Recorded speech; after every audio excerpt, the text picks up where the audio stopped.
Vivencias.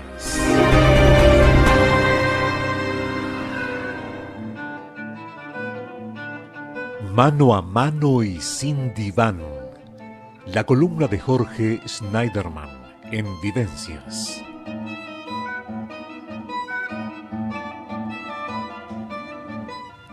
Bueno, y ya estamos con el licenciado Jorge Schneiderman en su columna Mano a mano y sin diván para intentar develar el desafío de envejecer en el siglo XXI.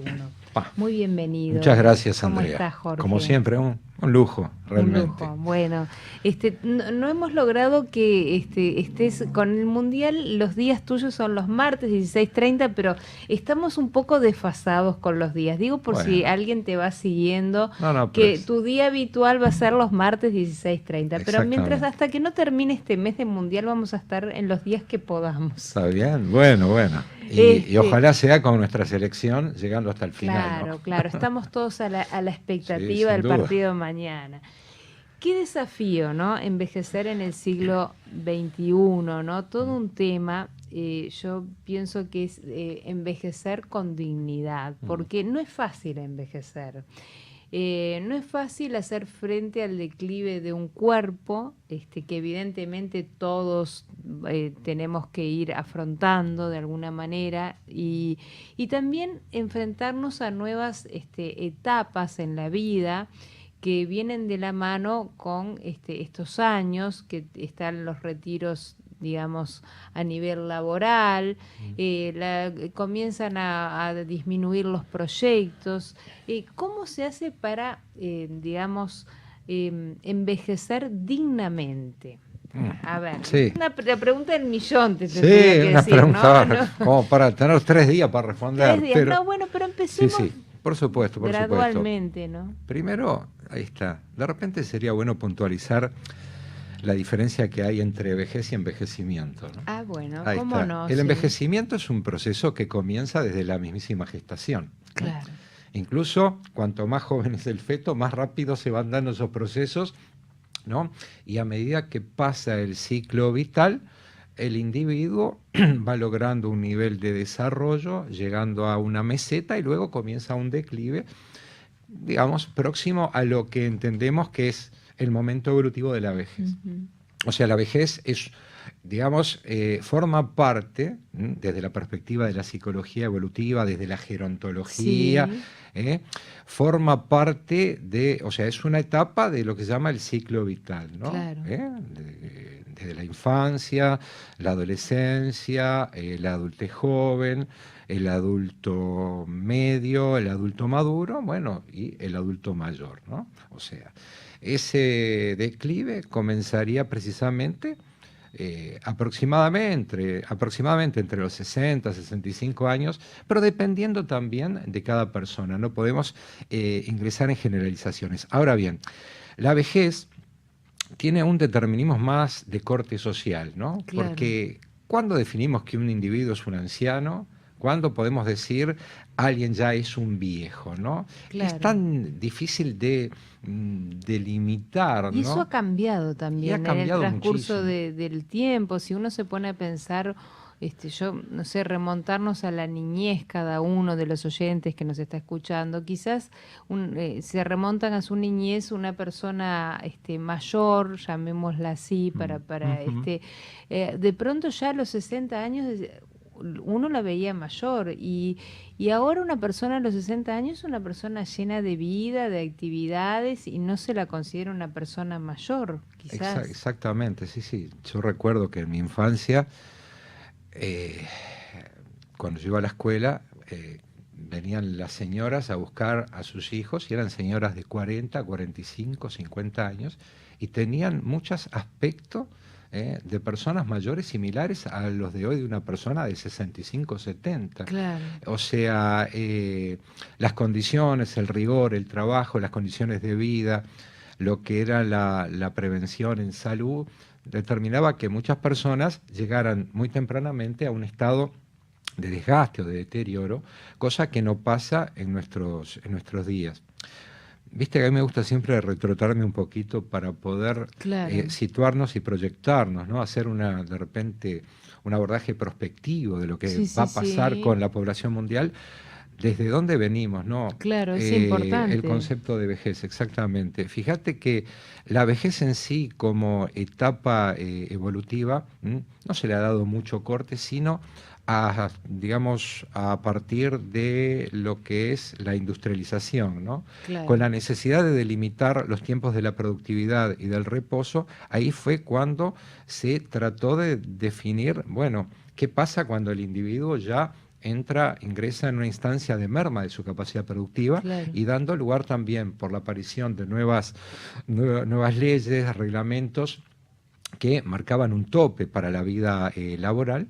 Ahí se definió que, bueno, que había que establecer determinados parámetros. Claro. Antes, digamos, del 1900, las personas, o sea, crecían, trabajaban, se reproducían y bueno, y hasta que podían, trabajaban, no había ningún sistema, digamos, previsional, Claro. como Que limitara el que tiempo delimitar. de trabajo. Por lo tanto, no había necesidad de definir, bueno, cuándo alguien es viejo o no es viejo. No, y también lo que ha ocurrido es que se extendió los años de vida. Antes la Obvio, gente vivía menos. obviamente. Con los avances tecnológicos, con los avances a nivel de la medicina y los cuidados, se extendió los años de vida. Se Exactamente, extendieron, va. exactamente. Y a partir del 1900 podemos decir que se establece un criterio ternario de la vida, o sea, justamente debido a esa Claro. necesidad de delimitar el momento del reposo, del descanso,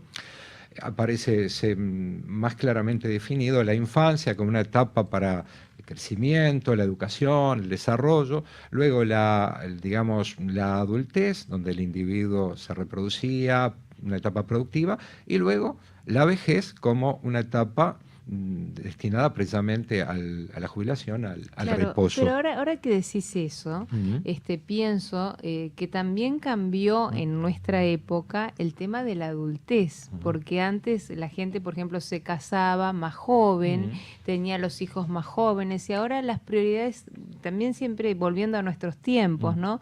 Los jóvenes forman las parejas más tardíamente y deciden tener los hijos también en forma más tardía. Eso también cambió. Sí, no, por supuesto, y lo vamos a ver en Claro, no, detalle. pero es Es muy importante importante. tenerlo en Es- cuenta porque además eso creo que trae aparejado también los niveles de trabajo, o sea, está asociado a lo que estamos Obviamente, hablando obviamente, también, los ¿no? paradigmas, digamos, no solo laborales, sino también a nivel social, ¿no? Claro, Ha cambiado mucho. Ahora, un poquito haciendo una especie de síntesis histórica, es a claro, partir del siglo XX que comienza a visualizarse la necesidad de establecer digamos, incluso niveles de estudio, atención y dedicación a lo que es esa faja etaria. claro, Fíjate que ya en 1903, Mechikov, ¿no?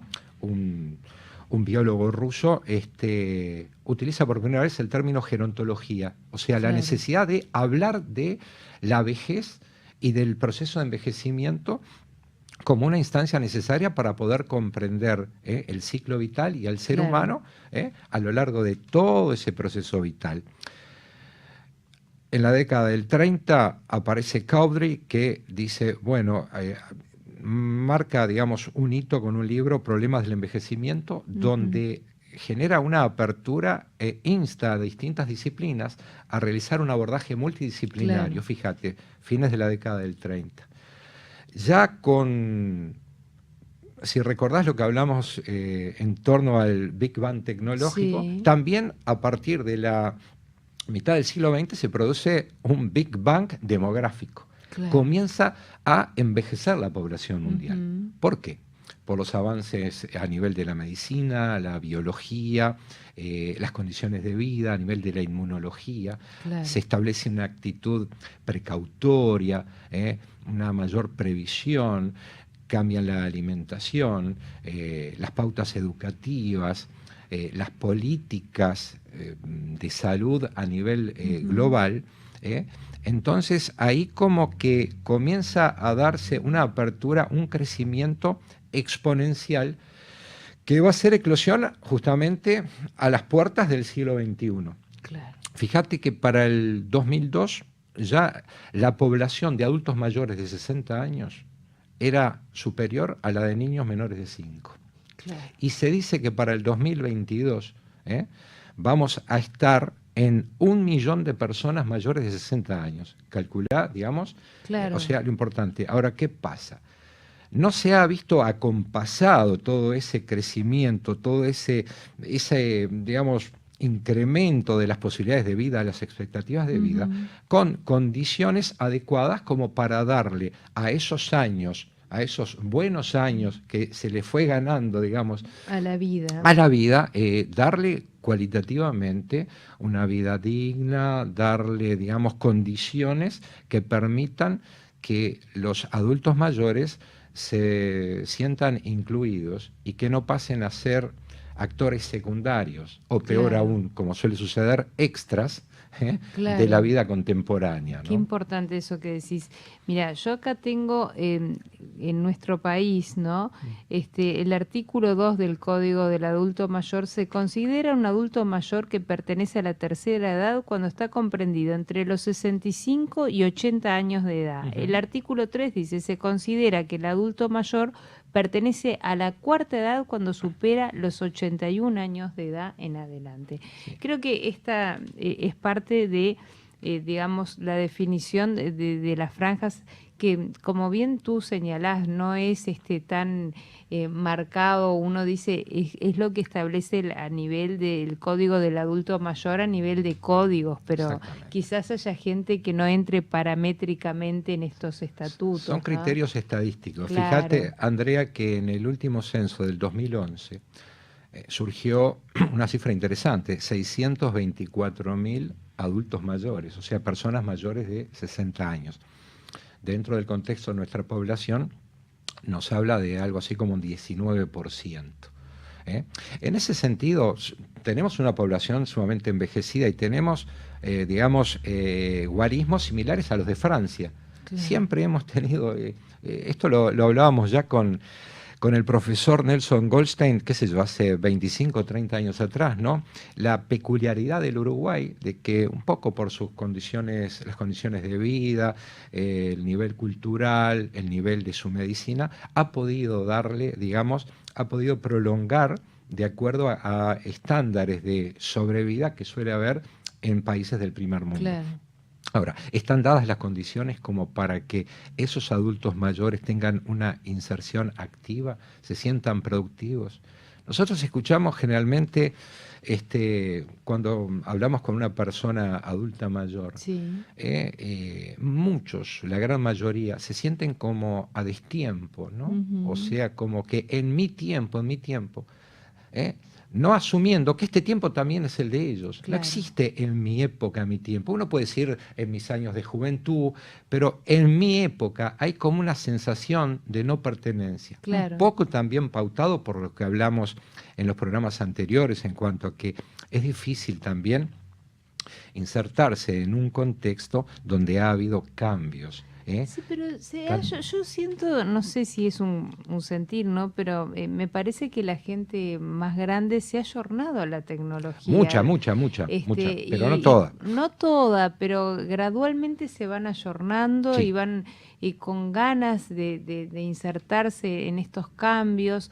Cuesta, yo creo que cuesta, pero, Cuesta. pero lo importante es querer no quedarse al margen, ¿no? No, por supuesto, pero eso depende no solo del adulto mayor, porque el adulto Sino mayor del entorno. puede tener la mayor predisposición, pero fíjate, una persona que no es estimulada, Claro. porque ¿cuál es la reacción inicial? No, esto no es para mí. Hasta que, como decís vos, le van tomando el gustito y dicen, a ver cómo es eso, pero no es tan complejo. Claro. Pero el adulto mayor todos necesitamos Todos. el estímulo de nuestro entorno, obviamente, la motivación, y no siempre están dadas las condiciones Claro. como para que haya un nivel de estímulo, un nivel motivacional que lleve al adulto mayor a incorporar.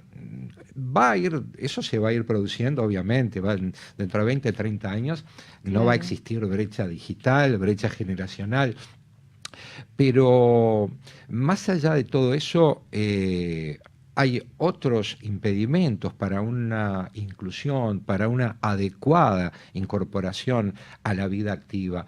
Fíjate que cuando hablamos de jubilación, generalmente hablamos de pasivo. Vos viste que le dan un carnet que dice pasivo. Claro. Ya eso es un Ya es estigma en sí deprimente. mismo. No, y otra cosa que te voy a decir, cuando partir de determinada edad la cédula es vitalicia. Como Qué diciendo, depresivo. total, para lo que te va a quedar, ¿no? Claro, no, pero Es terrible eso. creo que después de los 60 años es vitalicia. O sea, pienso que la persona cuando la recibe debe decir, ya está. Es como o sea, lo hacen en realidad, digo, para no molestar y para no incomodar a la persona, pero digo, tiene un aporte esto psicológico, una lectura psicológica Terrible. que puede ser No, eso aparte, hundir, el ¿no? criterio estadístico es decir, hasta tal edad sos esto.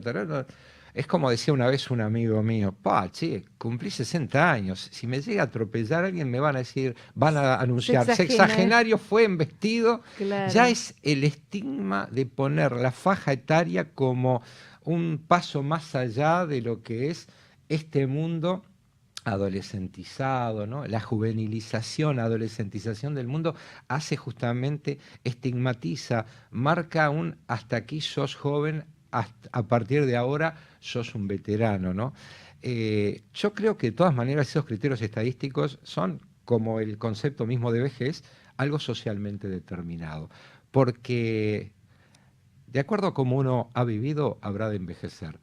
Yo siempre cito el ejemplo, lo tomamos la otra vez como ejemplo, ¿no? Al doctor Carlos Maggi, al profesor emérito Juan Carlos Carrasco, el profesor Taliche, ¿recordás? El profesor Taliche. No.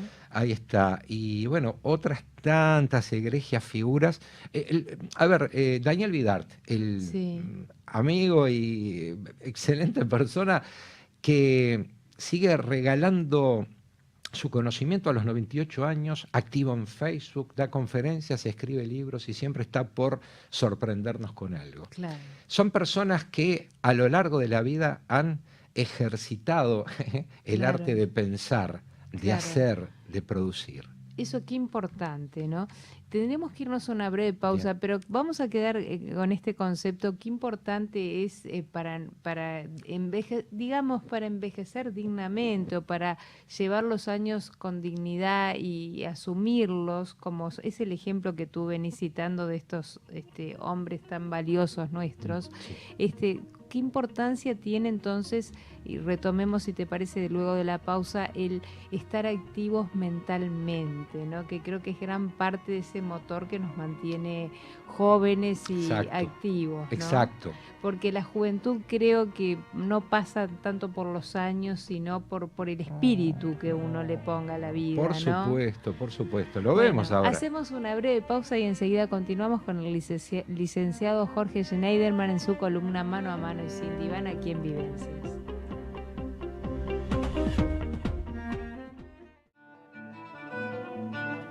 Mano a Mano y Sin Diván. La columna de Jorge Schneiderman en Vivencias.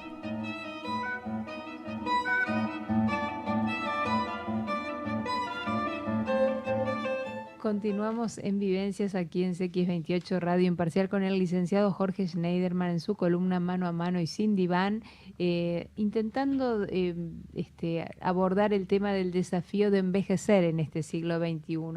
Y nos fuimos a la pausa con un concepto que muy importante, que tiene que ver con ¿qué importancia tiene el estar activos mentalmente en este proceso de envejecimiento o en este proceso en el que la persona va creciendo en edad, ¿no? ¿Qué importancia tiene? Sí.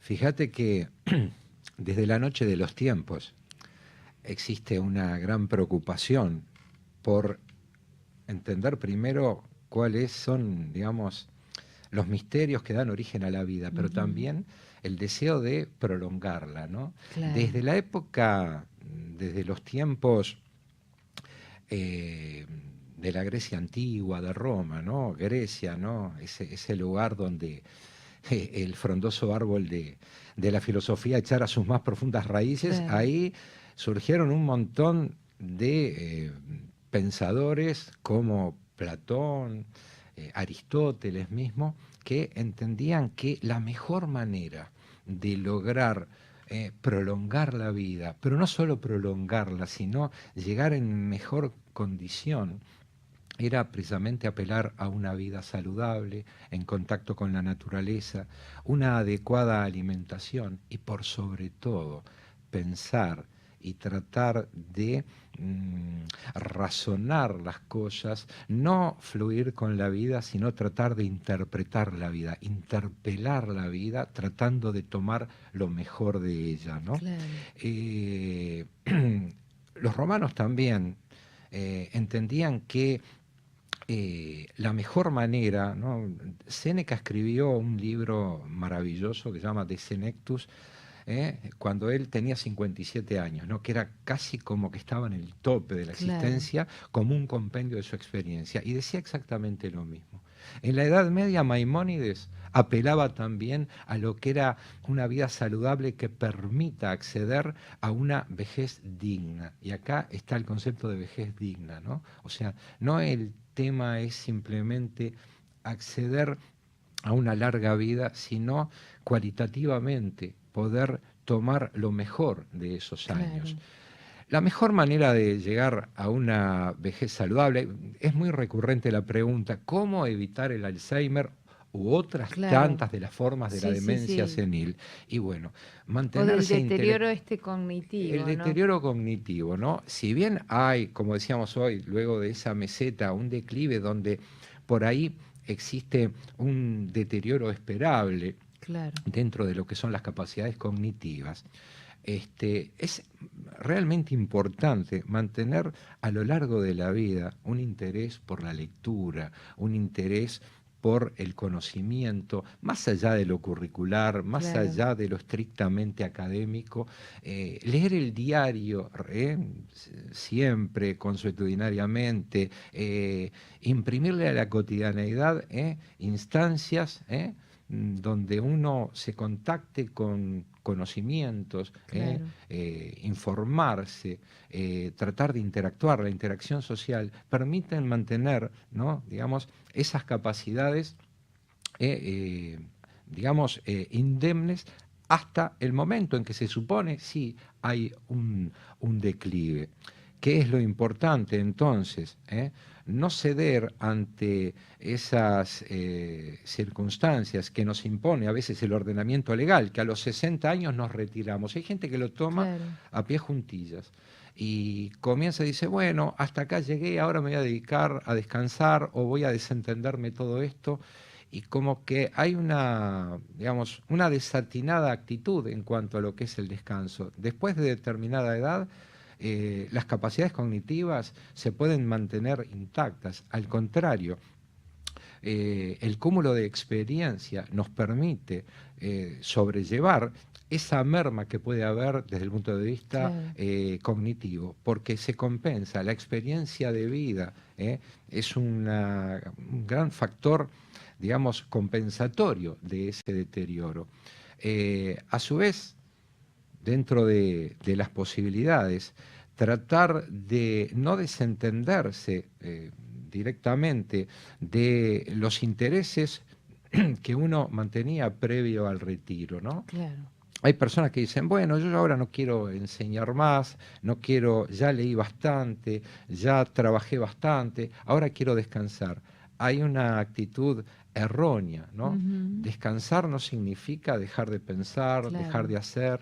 O dejar de vincularse o dejar también, de vincularse, porque ¿no?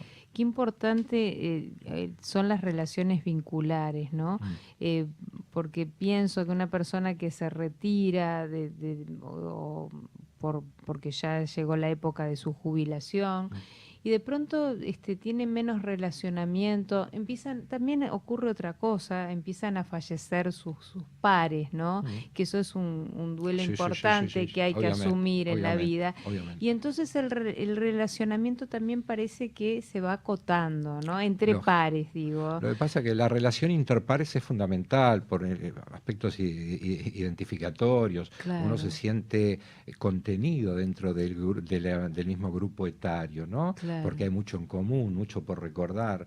Entonces, a medida que van partiendo, ¿no? Los Claro, congéneres, como que evidentemente se produce un vacío, claro. ¿no? Y bueno, por lo tanto hay que prever esa situación. Pero lo que te decía, que hay personas que, por ejemplo, médicos que se retiran y dicen, yo no quiero saber más nada. Sin embargo, hay otros que vos los ves con 80, 90, 95 años yendo a los congresos, o psicólogos, y Claro, que van simplemente por el hecho de interactuar, como vos decís, claro, y no desprenderse de aquellos conocimientos que fueron lo que lo mantuvieron vinculado, activo durante toda la vida. Una manera de refrescar el saber, pero por el hecho en sí de no desprenderse, digamos, de esa posibilidad de pensar, de repensarse, de acomodarse a los cambios que se van dando. claro. Es, Y es también capaz que es una buena oportunidad, además de hacer lo que se venía haciendo y no perder, ¿no?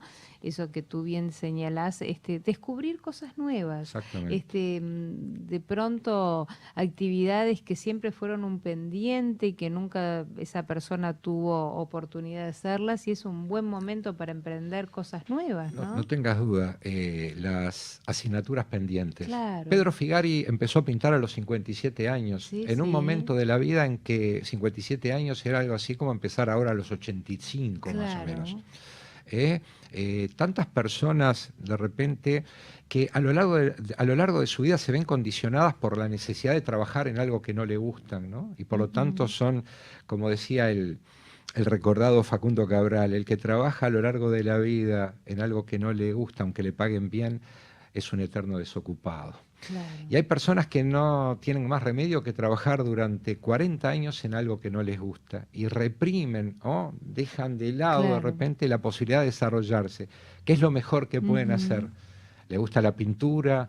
¿Le gusta, qué sé yo, el canto? ¿Les gusta el baile? ¿Les gusta alguna actividad en particular? Es el momento de repente claro, de empezar, de empezar a desenrollar todo ese caudal, toda esa vocación de repente un poquito suprimida por la realidad misma, ujú, por los avatares de la vida, y darle cabida al desarrollo de esa potencialidad, de esa habilidad, de esa capacidad. Obviamente, el sistema no siempre facilita, claro. no hay, digamos, instancias de motivación. Si bien en las últimas décadas han aparecido instituciones como por ejemplo UNITRES, ¿no? Que Sí, son instancias maravillosas donde se congregan personas que pertenecen a una faja etaria y bueno, estimulan en sí la búsqueda e incorporan la tecnología, como vos bien sí, decías, sí, y tratan cada cual desde su perspectiva enriquecer, ¿no?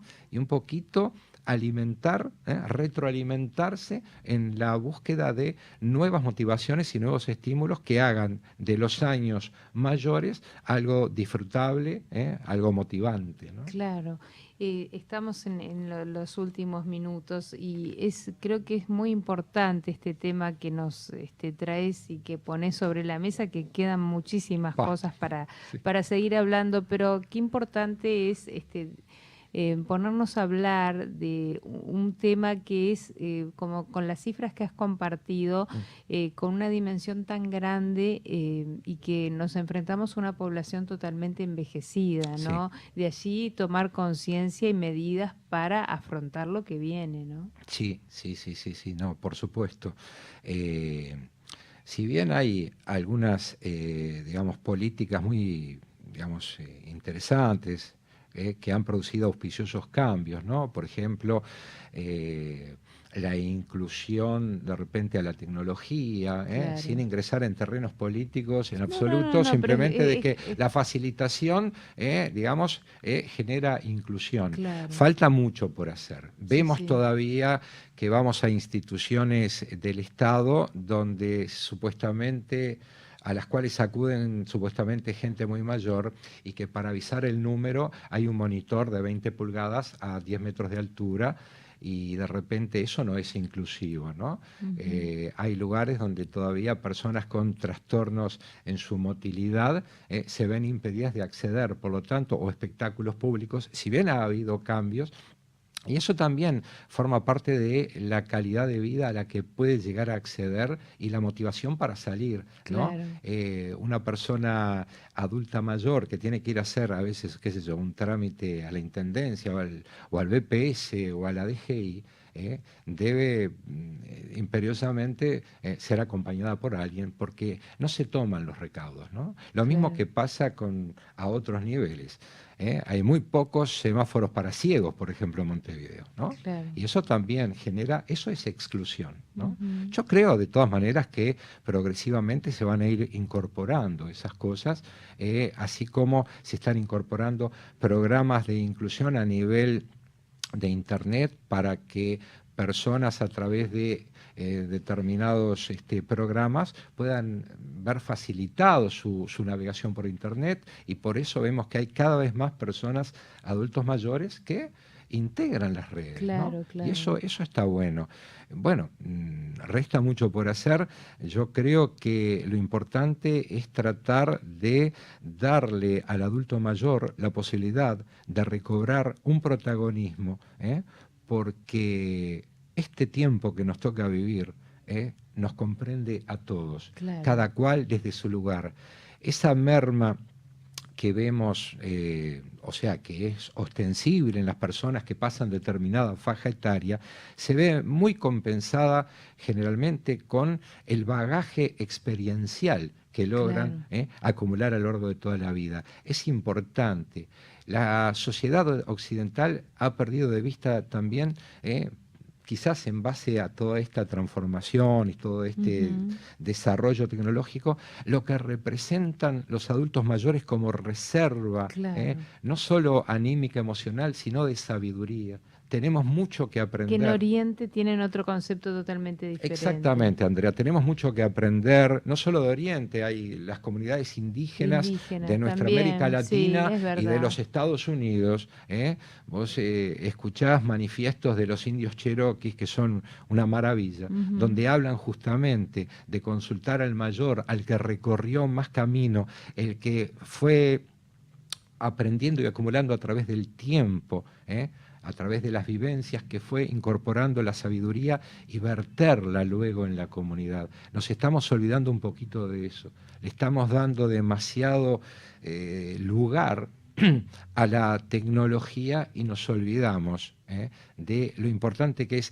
Y si se supiera también, si la gente se percatara de qué importante es para el adulto mayor sentirse consultado, Claro. sentirse importante, Incluido, es ¿no? importante, ¿no? Tanto tenemos que aprender. Bueno, Incluido, querido, querido, creo que en todas las etapas de la vida es parte de estar bien, ¿no? De sentirnos parte de lo que, no vivir como decías tú, vivir que sientan que este es el tiempo de ellos, ¿no? exactamente, este es su tiempo, les pertenece, les Claro, corresponde, y te digo más, este tiempo y las cosas que disfrutamos, lo podemos hacer precisamente porque ellos, desde mucho tiempo claro. atrás, nos facilitaron mucho las cosas.